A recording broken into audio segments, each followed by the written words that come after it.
Fortune is in the follow-ups. It once took me 46 cold calls to reach a prospect. You are paid to be told no. So you might as well do it with a smile on your face. Are you new to sales and feeling overwhelmed? You're not alone, because I've been there myself. In this video, I'm gonna share with you the top 10 must-know sales tips for beginners so that you can close more deals and find greater success sooner rather than later. I was the lowest performing sales rep in my entire organization when I first started in tech sales 5 years ago.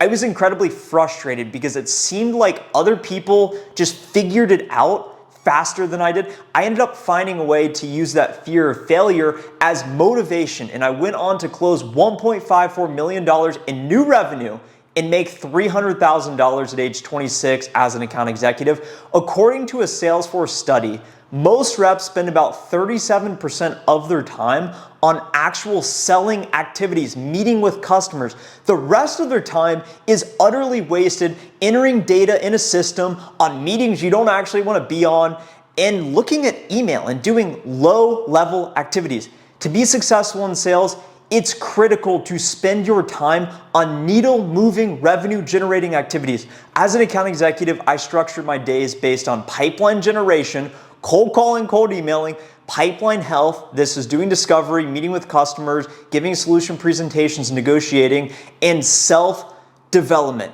I'm distributing my secret sales sauces on my second YouTube channel. Subscribe now for exclusive weekly bullets. Sales tip number 1 is that there's always more deals to work. When I first became an account executive and I was actually closing deals responsible for revenue, I was terrified because I did not want to lose any deals, because it made me think if I lose the deal, I'm gonna miss quota and I'm gonna feel terrible about myself. So whenever a customer said, "Is this the lowest price you can offer, Trent?"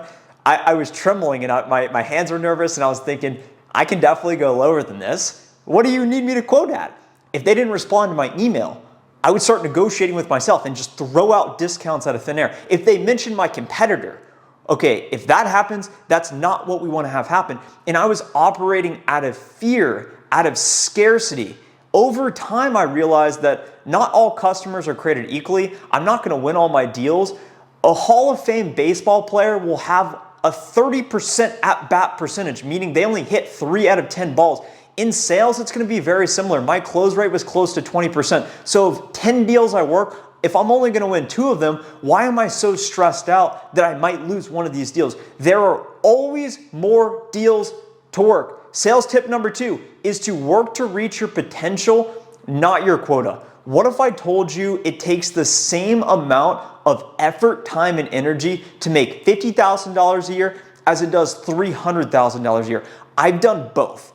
The only thing that changed my income equation, and will change yours as well, is your think. It's actually easier to achieve more unrealistic goals than it is smaller goals. You will find a never-ending source of motivation the bigger the goal is. So I never work to reach my quota. Hey Trent, you gotta set 10 meetings this month. Okay, well I'm gonna set 20 meetings this month. Trent, you gotta make 80 calls today. Okay, I'm gonna make 100 calls today. Work to reach your potential. You can only determine that, not your quota. Sales tip number 3 is to measure your success.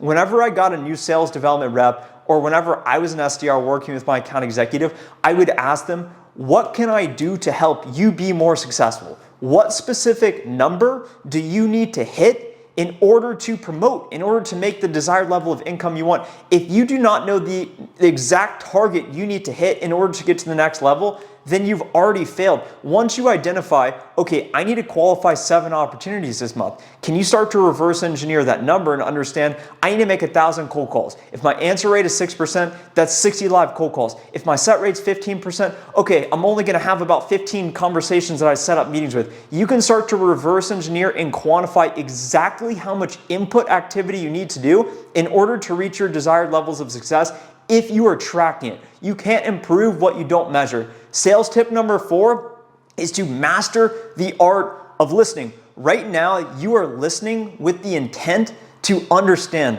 not reply. When you're on the other side of the table and you're speaking with a customer in a sales conversation, when I first started, I didn't know what I was doing. I didn't know if they would realize that I didn't actually have any experience, or I didn't know what discovery was. I didn't have medic, I didn't have command and message methodology. I didn't understand those processes intuitively. So I wrote down 10 questions before each sales conversation. The customer would be talking and the calls never go as you expect them to go. And you're worried about what question you're gonna ask next. Meanwhile, the customer is giving you a valuable piece of information that if you just took a step back and they say, hey, our process isn't working, rather than firing off another question, why does it matter that your process isn't working?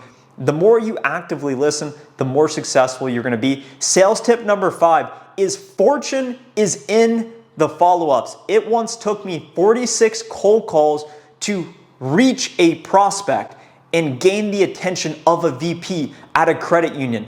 I called him 46 times over 2 years. I called his second in command 36 times. When I finally got him on the phone, he agreed to my meeting and he included that second in command. So I get them both in the room and I say, look, I appreciate you guys giving me the opportunity. I've been quite persistent and they respected my follow-up. After I start that sales cycle, I'm gonna be professional in my follow-ups. Fortune is in the follow-ups. If you get opted out, if the prospect says, stop sending me emails, I opt out, I add them to a call-only sequence at that point in time, because follow-ups is what you get paid to do as a salesperson. It's gonna be a little uncomfortable, but that's where all your money is at, in those follow-ups. Sales tip number 6, overcome objections.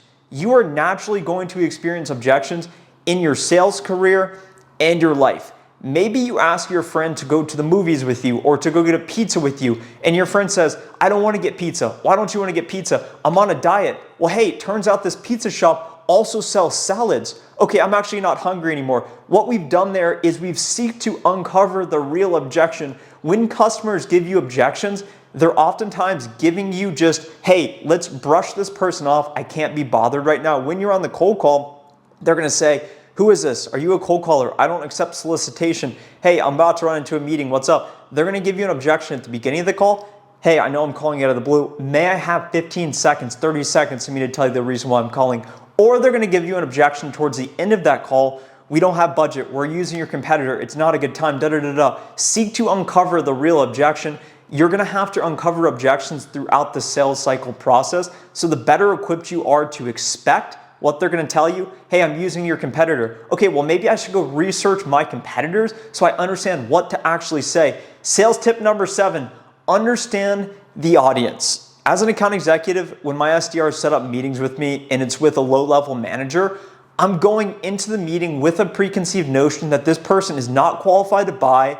They most likely don't have a macro perspective of what's actually going on in the business. They're gonna be a low-level admin, someone who maybe uses the solution or is even on the team of a product user, and that product user then reports to the executive, and that executive then reports to the person who's the ultimate final decision maker. The better you understand your target buyer, the more confident you're gonna be in your outreach, being prescriptive. When you call Susie, you're not gonna say, is this Susie? You're gonna say, hey Susie, the reason I'm calling you is that I noticed that you oversee all of marketing and this is how we help XYZ. You need to understand who you are speaking to at every moment in time so you can build a prescriptive message to come across as an expert. Sales tip number 8 is to stay positive. Sales is a contact sport. You are paid to be told no. So you might as well do it with a smile on your face. Why do you like dogs so much? When you walk into a room, a dog immediately runs up to you and is smiling, and it's not really asking for anything in return.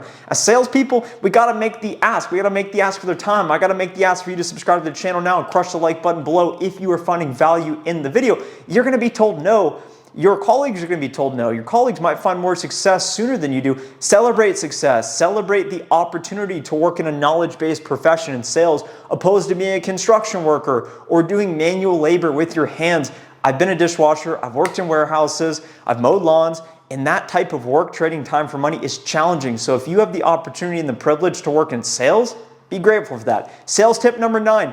Know your competition. To one of the earlier points, if you do not know your competition, imagine showing up to a football game and you don't even know who plays quarterback for that team or who they're trying to distribute the ball to score points on your defense. If you do not know what you're going up against, you have no chance of being successful, period. Sales tip number 10, Customize your approach. I get dozens of messages from recruiters asking, Trent, do you want to come interview at our company? And I immediately can tell if it's a template or not. So if you're reaching out with templates to your prospects, they will see right through it and they can't be bothered by that, especially if they're a higher level executive decision maker. So either take the time to truly customize and go above and beyond. For example, I was speaking with someone named Kingston. He had no tech sales experience, 5 kids, was a pastor. He saw a head of sales development's post on LinkedIn talking about, hey, the more creative you can be in reaching out to me, I might hire you for this SDR role paying XYZ dollars.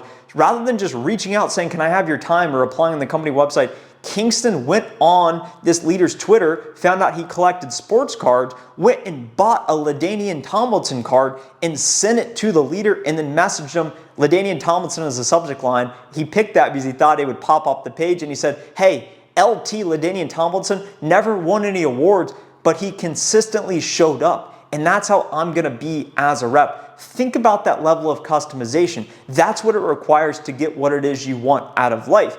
If you want to learn more sales tips to be successful, you can find me on LinkedIn, where I'm dropping knowledge bombs daily. Thank you so much for watching here today. If you found value in today's video, subscribe to the channel now. Comment down below which tip resonated with you most. Share this video with a friend, and I'll talk to you in the next video.